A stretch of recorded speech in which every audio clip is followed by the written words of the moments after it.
Hello, welcome to this first Aswan Forum Strategic Dialogue, Reconceiving Multilateralism for Post-COVID-19 Recovery, Africa in a New Era of International Cooperation.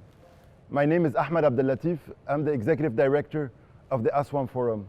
And I'm very pleased to be joined today by two distinguished personalities with a long experience in international affairs.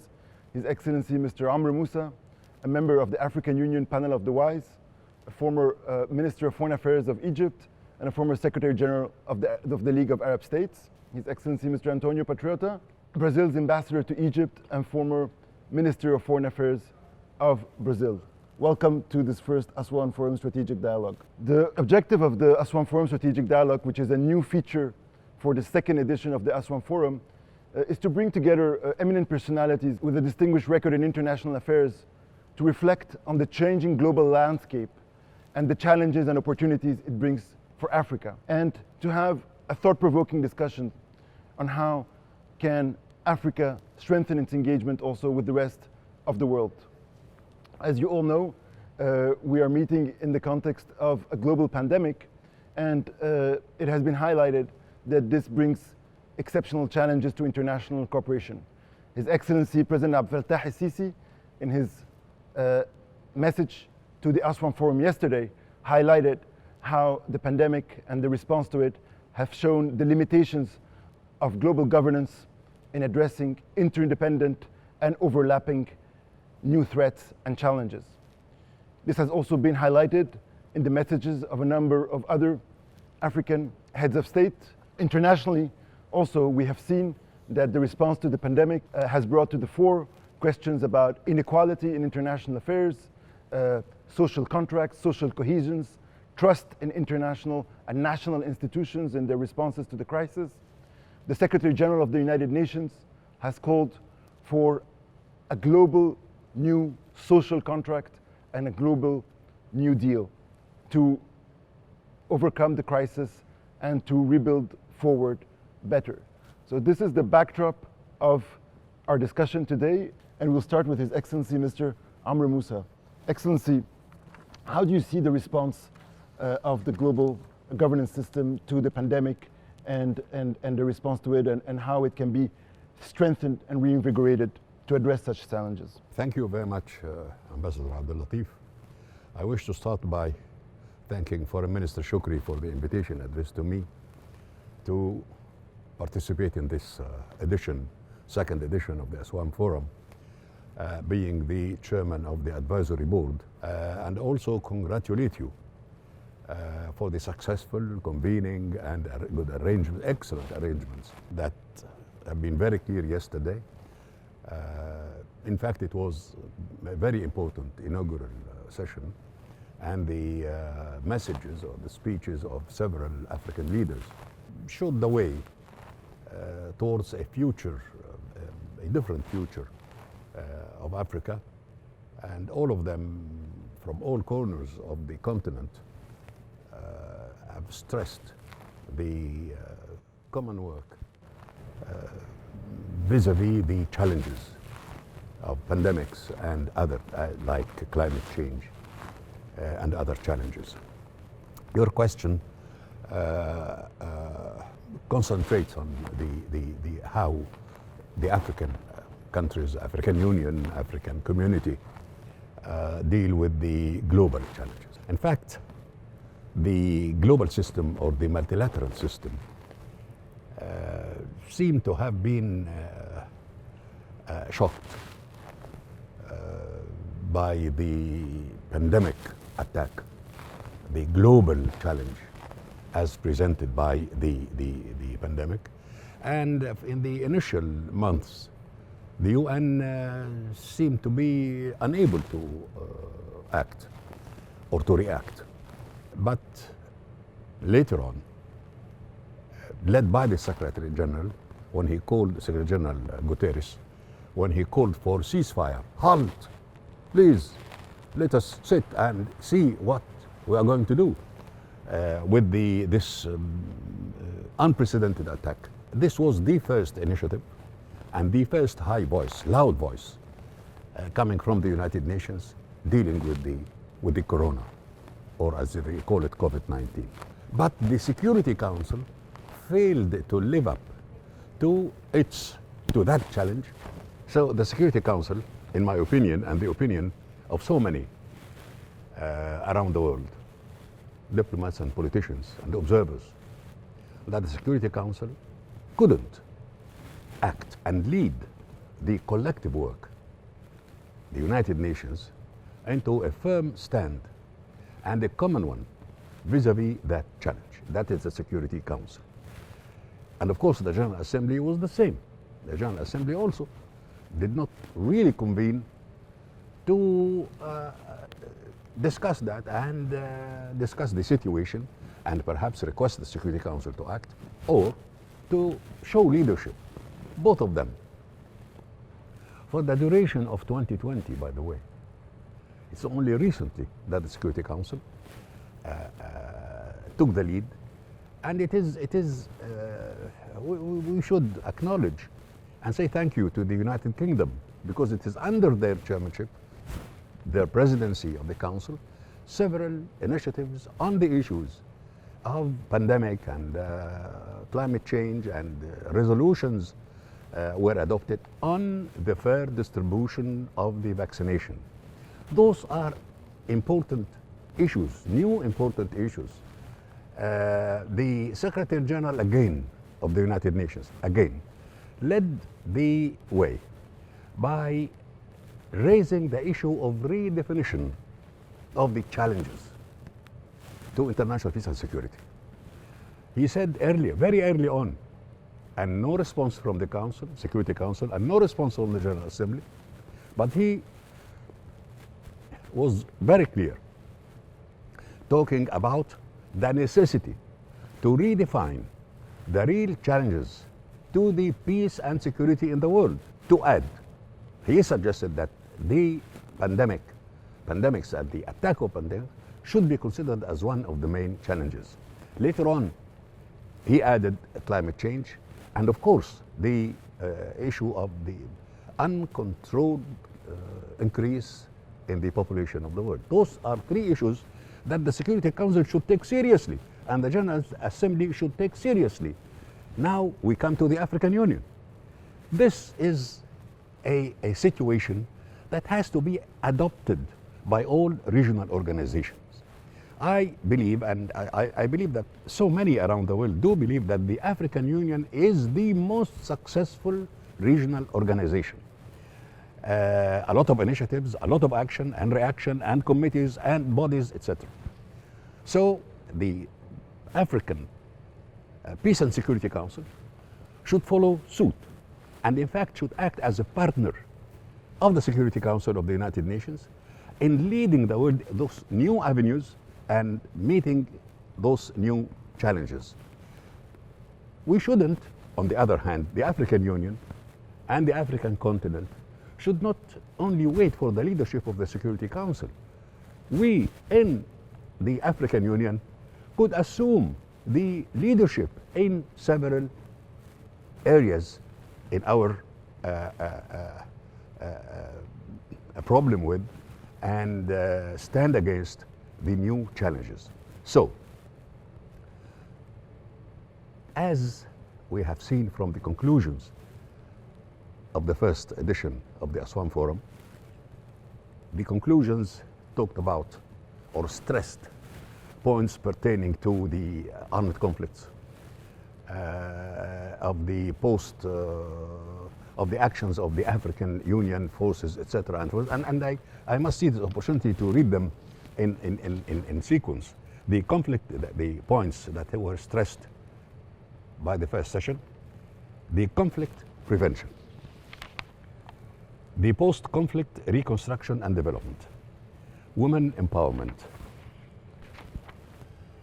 preventing and resolving situations of forced displacement, the future of the AU partnerships. All are pertinent points, but it is clear that in December 2019, the attack of the corona or the COVID-19 was not that clear. So no mention at all. And this is the new thing that that this session has to deal with, but not by way of just talking and debating, but by way of recommending. One of the recommendations is the one I have just suggested, that the partnership between the Peace and Security Council of the AU and the Security Council, one. Two, we have to redefine also the threats of African peace and security. What are there is a paradigm shift, clearly, from crisis management to dealing with the new challenges. What do we mean by paradigm shift? What do we want? The ideas have to be clear. In addition to this partnership with the Security Council of the UN, the African Security Council, Peace and Security Council, the Panel of Wise, and other bodies of the AU will have to come up with new ideas out of the box. We don't have to wait. For example, the issue of an African health organization. This is a huge continent, and we are really, in Africa, we are really threatened by the attack, by the pandemic and other issues, that we have to sit and say, okay, is the armed conflict, is terrorism really the main challenge, or it is one of others, and we have to add those three issues. That is by Peace and Security Council of the African Union. The issue of pandemic, the issue of climate change, the issue of the uncontrolled increase in the population. Those are three issues that I suggest that, unfortunately, because of the pandemic, we don't meet as a Panel of Wise and others, but those are issues that have to be included as a recommendation in this, including the issue of, is it not the time for an African health organization to be thought of, to be formed, to be established, not as a challenge to or separate from the World Health Organization, but in cooperation with that organization and in cooperation with the other bodies of the AU that have to face this. So this is my initial answer to your question. Thank you. Thank you so much, Your Excellency, for this very rich and provoking intervention, and also very rich in recommendations for us at the Aswan Forum. And I'm very delighted in particular that you highlighted the partnership between the United Nations and the African Union and how to strengthen it and to deal with it, because this is one of the important themes of the Aswan Forum.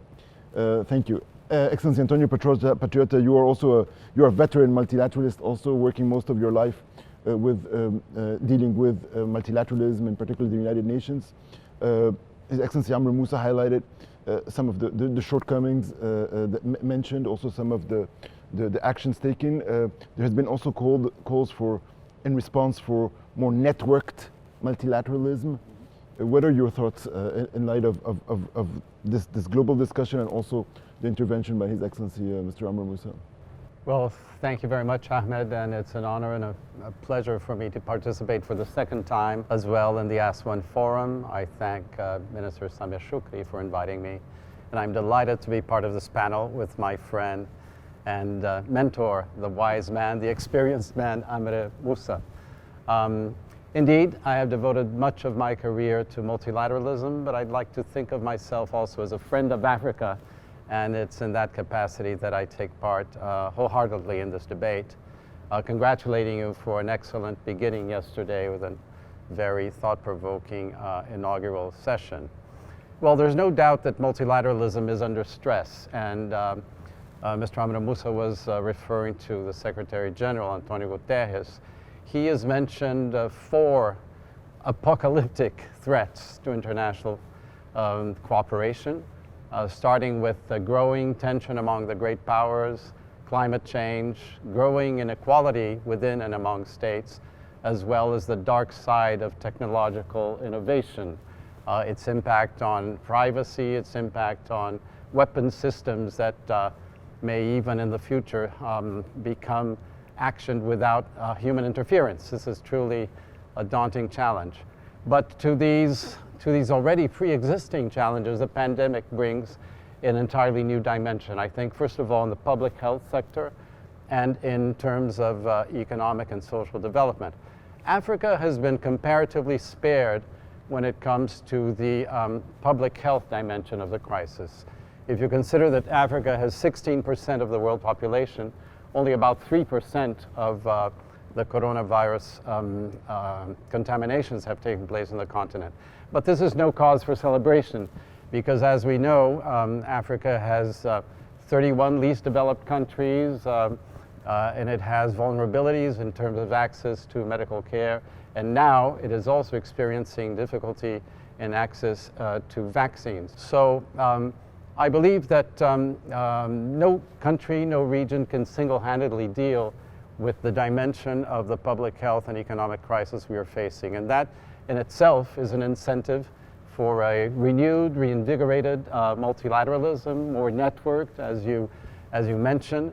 In order to have a more networked multilateralism, I think the first step is to promote regional integration. And in this respect, I agree entirely with Mr. Moussa. I think Africa has demonstrated that it is capable of advancing even beyond other regions in establishing mechanisms for cooperation, for exchange of experience.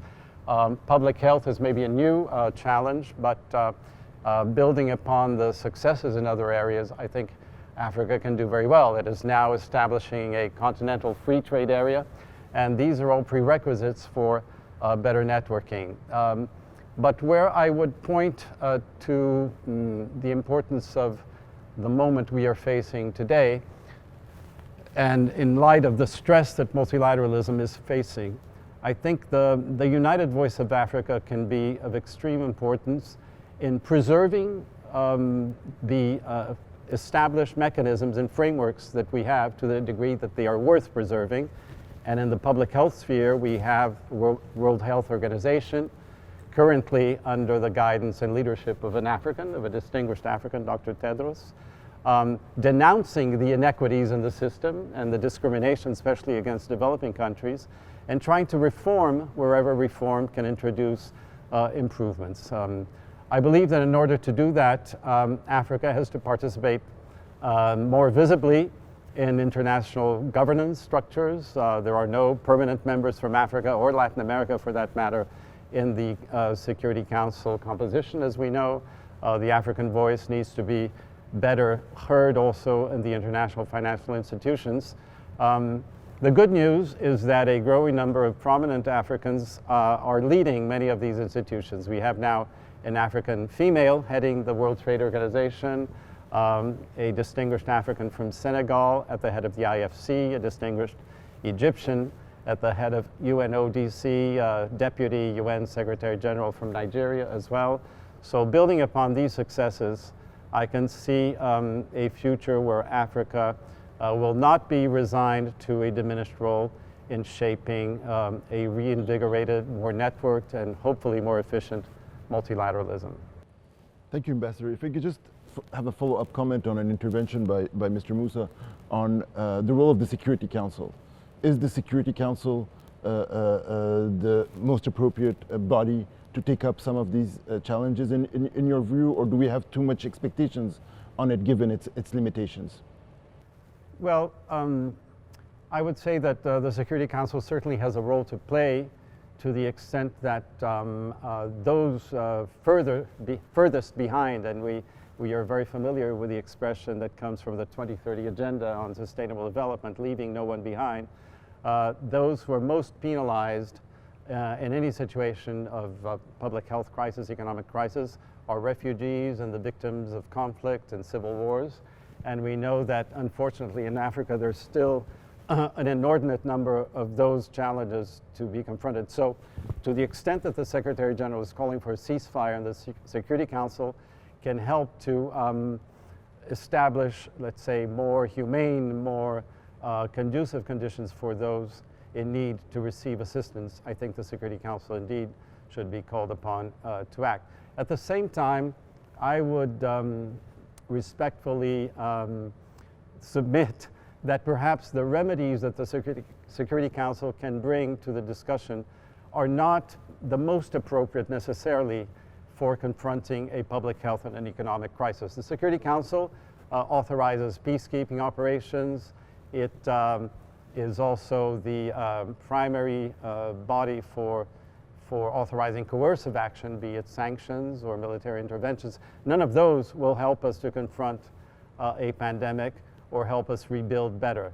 So while I see a role for the Security Council, I think we need the specialized agencies, we need this General Assembly, we need the private sector, but we also need strong states.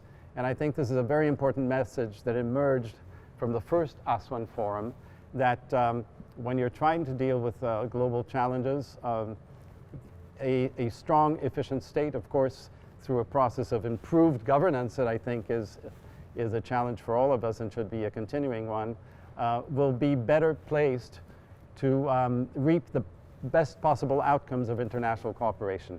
We know how problematic it is when states fail, when they are open to outside interference, and when law and order breaks down. So in that sense, I think the Aswan Forum is also an interesting venue for looking at how intergovernmental cooperation through very active and strong state participation can produce the best possible results for dealing with challenges such as the one we have today.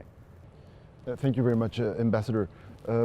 One of the objectives of the Aswan Forum, as it has been mentioned, is to amplify African voices regarding a number of international issues. And the most pressing one currently is the access to vaccine. And we have seen very clearly in almost all of the speeches yesterday by our distinguished heads of states from Africa that they all called for greater fairness in the global distribution of vaccines. The rollout is still lagging behind in the developing world, particularly in Africa, despite the existence of a number of international initiatives and efforts such as the COVAX facility of the World Health Organization and other efforts. And despite other leaders also have recognized this challenge, we are not making sufficient progress on that front. Where do you see the challenge, and where do you see African countries can really advance this demand, this request, in a more effective manner?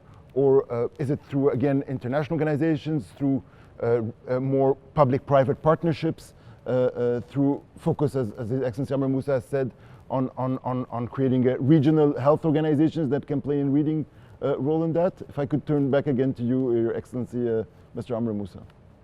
Well, thank you, Ambassador Abdel Latif. There are several points that I believe have to be underlined in this edition, relevant to what Ambassador Patriota was saying. And Ambassador Patriota is a real expert on this multilateral system. We work together in the United Nations trying to move the Security Council into renovation. But it is so difficult, so complicated, and I believe that concentrating on that or highlighting this issue is important, but it shouldn't take or preoccupy us. We have more important issues, because the more we do in the Security Council, about the Security Council, the enlargement of the Security Council, dealing with the rules of procedure of Security Council, etc., all of them come to a note at a certain point when the big powers feel that this should stop, etc., and they have the upper hand. All right, until we reach that point of renovating the Security Council, we have a lot of things to do.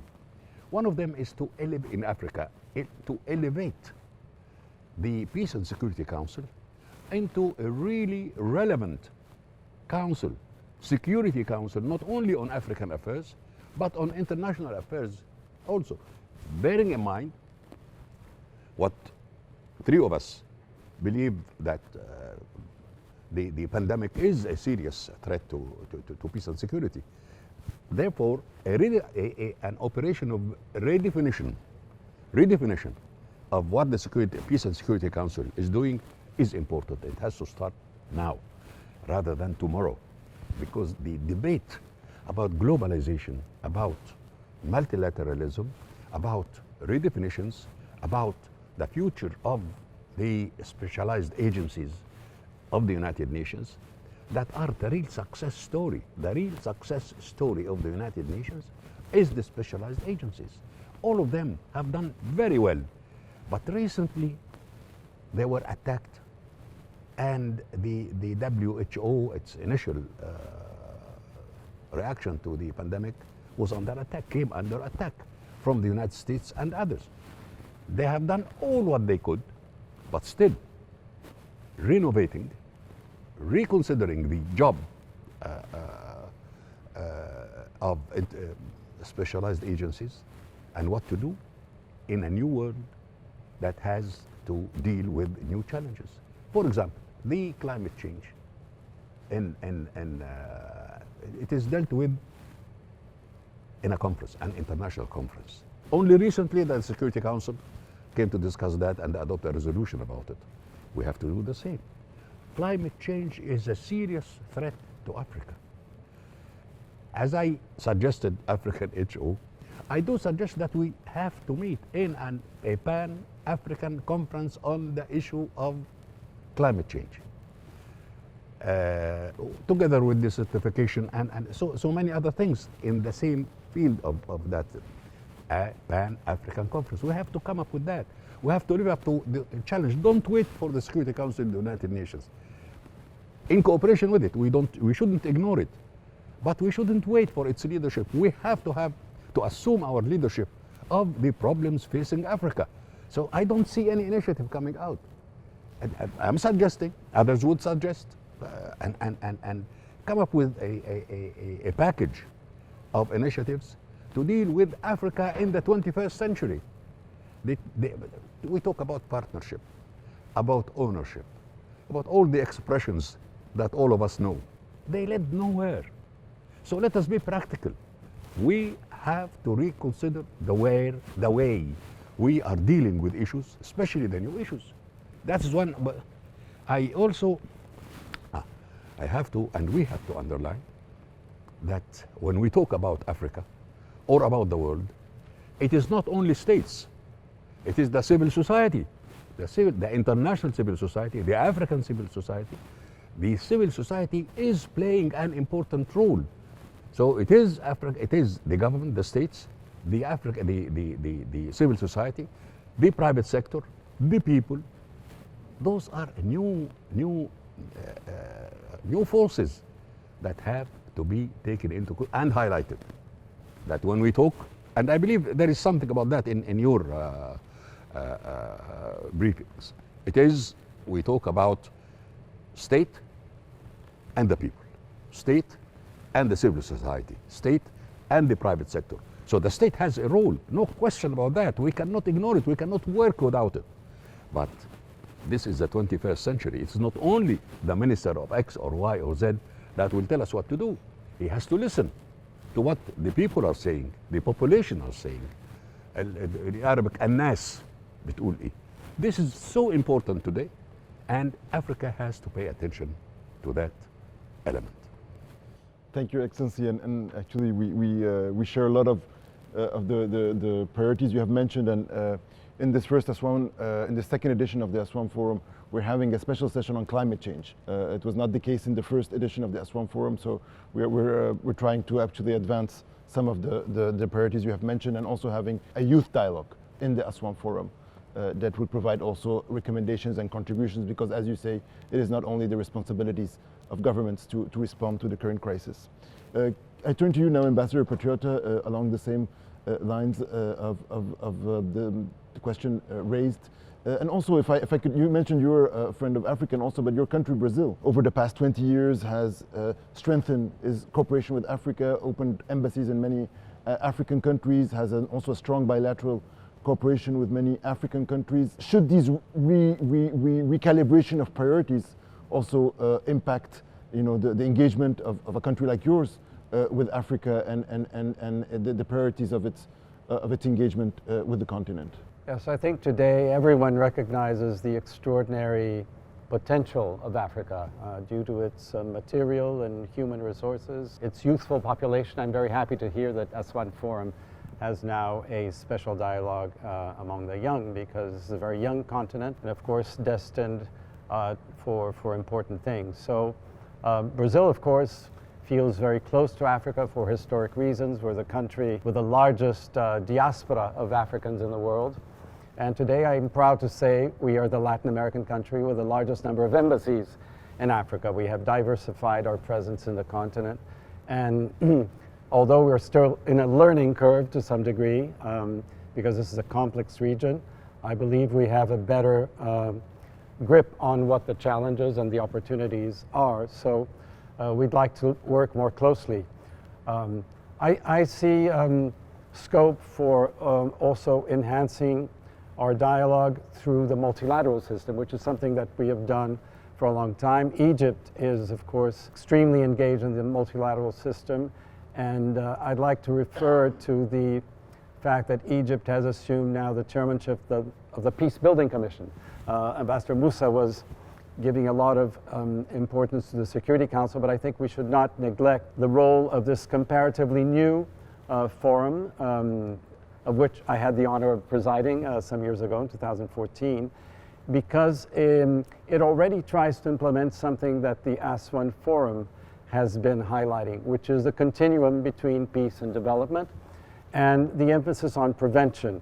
Prevention shouldn't be seen only as an opportunity for foreign powers to interfere in the internal affairs of others, but I think it can be conceived also as an opportunity for enhancing one's sovereignty and one's control over the destiny of one's own nation. And this is a message that came out very strongly from Aswan Forum #1, and that I know that in the Peace Building Commission it has also found an echo. Another aspect of the discussions that have taken place in Aswan Forum that I fully support and I feel very much identified with is the role of women and girls, the empowerment of women. When we speak of a young population, of course, half this young population is composed of females who will be assuming increasingly important roles in the world and in Africa in particular. I was very impressed last year when President Sisi sat through an entire panel on women, peace and security, and the resolution on women, peace and security just celebrated 20 years last year, 1325. It outlines certain guidelines for involving women more directly in not only conflict resolution and national reconciliation, but also in these preventive efforts that I find of extreme importance in a context such as the one we are living in today. So, well, although I do see scope for Brazil to engage more actively bilaterally and with the African Union through African institutions, for example, the Mercosur free trade area in the southern cone of South America has a free trade agreement with Egypt, and this could be, let's say, the blueprint for a closer relationship with the upcoming and now fully enforced continental free trade area in Africa. I also see scope for Brazil and countries in my part of the world to engage more actively and in a more coordinated fashion with Africa to improve multilateral cooperation. I think what Mr. Moussa was saying is very important. We're not only talking about governments, also civil society and the private sector. But I think it's important to remind ourselves that it is only through intergovernmental frameworks that we have the kind of accountability that we need when we are talking of international cooperation. Businesses, as important as it may be, and we know they are in a context such as the coronavirus pandemic, they are driven by profit. They are not necessarily driven by the same objectives and the same impulse for solidarity that governments should be. So I think this is an area where also we need to try to work together in order to preserve the importance of intergovernmental frameworks for enhanced international cooperation in the 21st century. Thank you. Thank you very much, Ambassador. We're coming towards the conclusion of our dialogue. I'd like to ask you if you have any concluding message or remarks you wish to share in a short manner from this very rich conversation, Your Excellency Amr Moussa. Well, thank you very much again. I do support what Ambassador Patriota has said about the activities of the Aswan Forum. I hope that from December or January or whatever the month, we shouldn't wait for the same month next year. We expect a lot of activities by Aswan Forum, panels, roundtables, etc., on the several issues that we have in front of us. And I'm sure that under your management and leadership of this Aswan conference, we will see a kind of monthly meeting. We have so many issues. And the size of the meeting, only experts on that issue, diplomats on another issue, etc., but we expect that. Well, you did call this a strategic dialogue, right? So I thought of ending on a, well, very brief note with a reflection on the geopolitical transition that we are experiencing. We all know that, well, the United States will remain the foremost military power for the foreseeable future, but China very soon will overtake the US in economic terms. And I think when it comes to diplomacy, the world is much more multipolar, with a distribution of power and influence among not only established nations, such as the European Union, those of the European Union or Japan, but also a larger number of emerging powers in the developing world. Certainly, Africa has an important role to play in this context. But there is no guarantee that multipolarity will bring enhanced international cooperation. So I think an area where all of us have to work together, and all of us, irrespective of the part of the world we come from, is to ensure that we don't fall into increasing unilateralism or into a world where there is no accountability for, let's say, special interests. We have seen how problematic it is for parts of the world to fall into disrepair and the failed states that bring in foreign interference and instability, not only within their own territories, but through large swaths of territory. The Sahel is, of course, one of the best examples here. My final note is that I think we all have a stake in ensuring that multipolarity breeds improved multilateralism, and hopefully a world, you know, I think we all need utopias.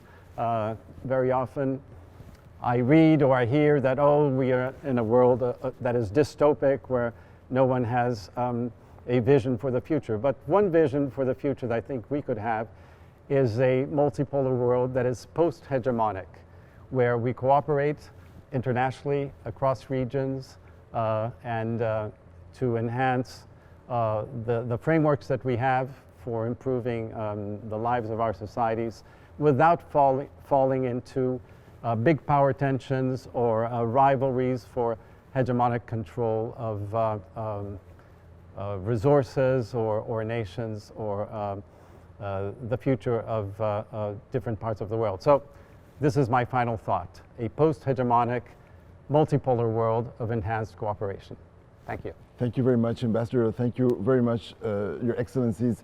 I think you have met the bar we set for this first Aswan Forum strategic dialogue in terms of offering a lot of very rich food for thought in terms of ideas and suggestions to take forward in the Aswan Forum, and also very much to make the link between the first Aswan Forum and this edition, and how we are building on what we achieved in the first forum, and we will continue to build also for the next forum on what we do in this edition. And just to mention, we are very keen to do what Your Excellency Amr Moussa said going forward, was to focus on the follow-up and the implementation in a much more active manner of the Aswan Forum until we hope we hold the next edition. So thank you very much again for being part of this first Aswan Forum strategic dialogue. Thank you. Thank you, Ahmed. Thank you. Thank you Thank very you. much.